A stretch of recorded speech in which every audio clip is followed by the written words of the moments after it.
നമ്മുടെ ലോകം ഒരു വശത്ത് ഭൗതികമായ വികാസത്തിന്റെ പരമോന്നതമായ അവസ്ഥയിലേക്ക് എത്തിയിരിക്കുന്നു.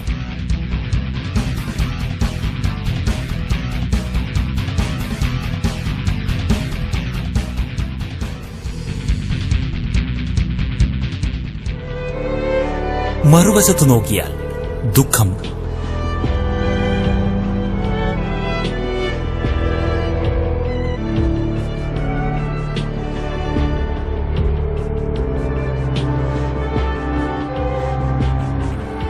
ഭയാനകമായ അവസ്ഥകൾ,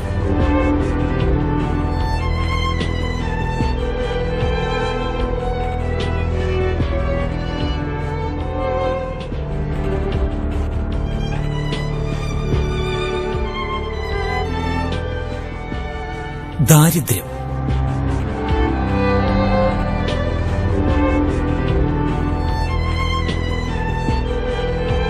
മാലിന്യം, അങ്ങനെ അനേക പ്രശ്നങ്ങളും വർദ്ധിച്ചിരിക്കുന്നു. ഈ പ്രശ്നങ്ങളിൽ നിന്നെല്ലാം മുക്തമാകുവാനും ജീവിതത്തിൽ സുഖശാന്തി തിരിച്ചുവരുവാനും നമ്മൾ പല നാമത്തിലും രൂപത്തിലും ഈശ്വരനെ വിളിക്കുന്നു.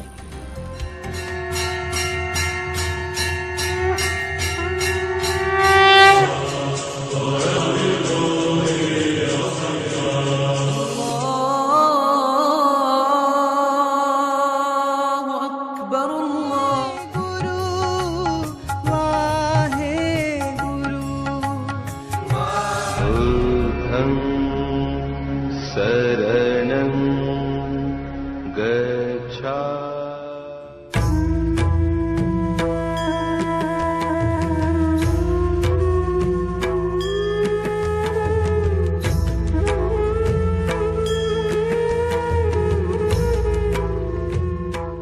ഈ അശാന്തിയുടെയും ദുഃഖത്തിന്റെയും ലോകത്തിൽ ജീവിച്ചുകൊണ്ടും പ്രതികൂല സാഹചര്യങ്ങളെ അതിജീവിച്ചുകൊണ്ടും എങ്ങനെ ശാന്തമായും സന്തുഷ്ടമായും ജീവിക്കാമെന്ന് അറിയുവാൻ ആഗ്രഹമുണ്ടോ? സകല ദുഃഖ നിവൃത്തിക്കായി 1936 മുതൽ പ്രജാപിത ബ്രഹ്മബാബയിലൂടെ ഈശ്വരൻ ഭൂമിയിൽ അവതരിപ്പിച്ച രാജയോഗ ധ്യാനം മനുഷ്യകുലത്തിന് ഒരു മൃതസഞ്ജീവനിയാണ്. 4 യുഗങ്ങളിലൂടെ സഞ്ചരിച്ച് ഊർജം ക്ഷയിച്ച മാനവകുലവും പ്രകൃതിയും ഒരു മഹാപരിവർത്തനത്തിനൊരുങ്ങേണ്ട സമയമായിരിക്കുന്നു. പ്രകൃതിക്ഷോഭവും ആണവയുദ്ധവും മൂലം ഈ പഴയ ലോകത്തിന്റെ സംഹാരവും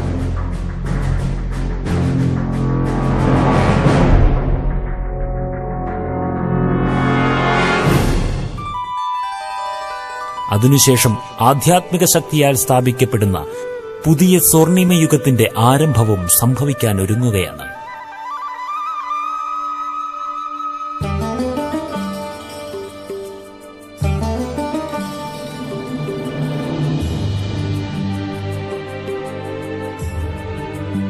പ്രകൃതിയുടെ മഹാപരിവർത്തനത്തിനു മുമ്പ് മനുഷ്യ മനസ്സുകളുടെ പരിവർത്തനമാണ് അനിവാര്യമായിരിക്കുന്നത്.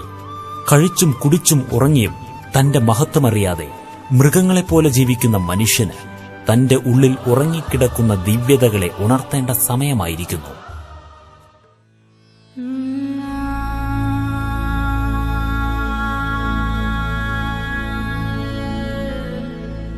ഓർക്കുക, സകല പ്രശ്നങ്ങളുടെയും മൂലകാരണം മനുഷ്യാത്മാവിലെ ഊർജത്തിനും ദിവ്യതയ്ക്കും മങ്ങലേറ്റതാണ്.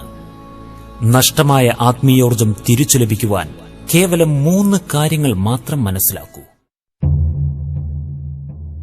ഞാൻ മജ്ജയും രക്തവും മാംസവും വിസർജനങ്ങളും നിറഞ്ഞ അല്പകാലം കൊണ്ട് മണ്ണടിഞ്ഞു പോകുന്ന ഈ ശരീരമല്ല.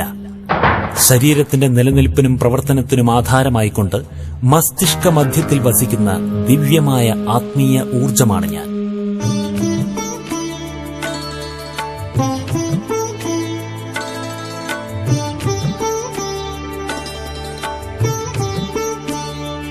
ഞാൻ എന്റെ ശരീരത്തെ ധരിക്കുന്നത് ജനനവും ശരീരത്തെ ത്യജിക്കുന്നത് മരണവും ശരീരത്തിൽ ഞാൻ വസിക്കുന്നത് എന്റെ ജീവിതവുമാകുന്നു. ശരീരത്തിലൂടെ ചെയ്യുന്ന കർമ്മങ്ങൾക്കനുസരിച്ച് കർമ്മങ്ങളുടെ ഫലം അനുഭവിക്കുന്നവൻ ഞാൻ ആത്മാവാകുന്നു.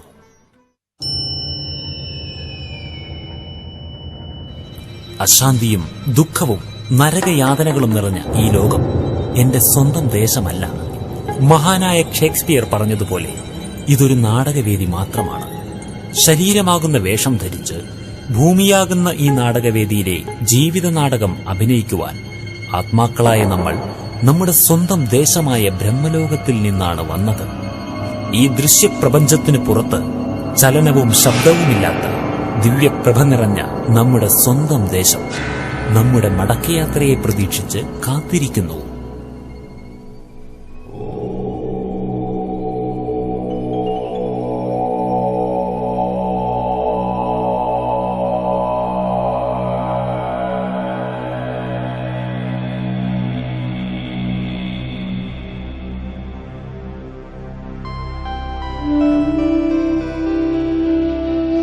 ഈശ്വരൻ സമസ്ത ചരാചരങ്ങൾക്കും ആശ്രയവും ആധാരവുമായ ഒരേയൊരു കേന്ദ്രബിന്ദു.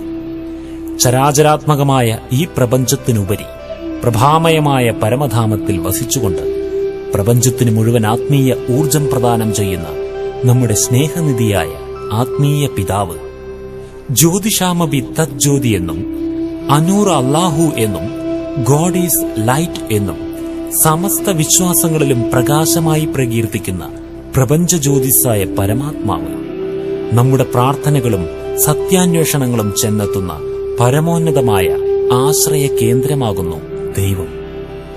ആത്മാവാണ് ഞാൻ എന്ന ബോധത്തിൽ ഇരുന്നുകൊണ്ട് ബ്രഹ്മലോക നിവാസിയായ പരമാത്മാവിനെ സ്നേഹത്തോടെ ഓർമ്മിക്കുന്നതാണ് രാജയോഗ ധ്യാനം.